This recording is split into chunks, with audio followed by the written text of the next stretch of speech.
এমন তো হতে পারে দেশের পরিস্থিতি, 100 টাকায় মেসের কাঠি, হাজারে মোমবাতি। এমন তো হতে পারে দেশের অর্থনীতি, মাথায় নিব টাকার বস্তা, হাতে সদাই পাতি। এমন কি আর হইব রে ভাই, আসবো নিশে কাল, 100 টাকার সদাই কিনলে হইয়া যাইতো টাল। কোন জমানায় আইলাম রে ভাই, এই নেই কলিকাল, এই জামানায় সত্য কথা লাগে শুধু ঝাল। ঠিক ঠিক মিথ্যা বইলা পার পাইয়া যায় সত্যর আশেপাশে, মিথ্যা বইলা মুনাফেকে মিটমিটাইয়া হাসে।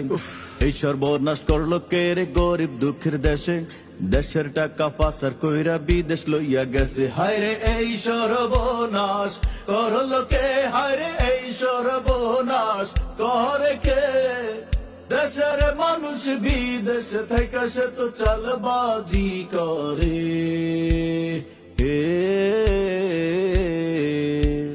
স্বাধীনতার আগের কথা শুনেন দিয়া মন, ও ভাই চৌকিদারের লাঠি দেখলে পালায় তো লোকজন। হায় হায় এখন দেখি বুলেট বোমা পকেটেতে রাখে, 19 থেকে 20 হইলে ভাই হামলা কইরা বসে। মাওলা এই বিচারটা কইরা দে, মাওলা এই বিচারটা কইরা দে, ভালোবাসার নামে যারা দেশের 12টা বাজাইছে।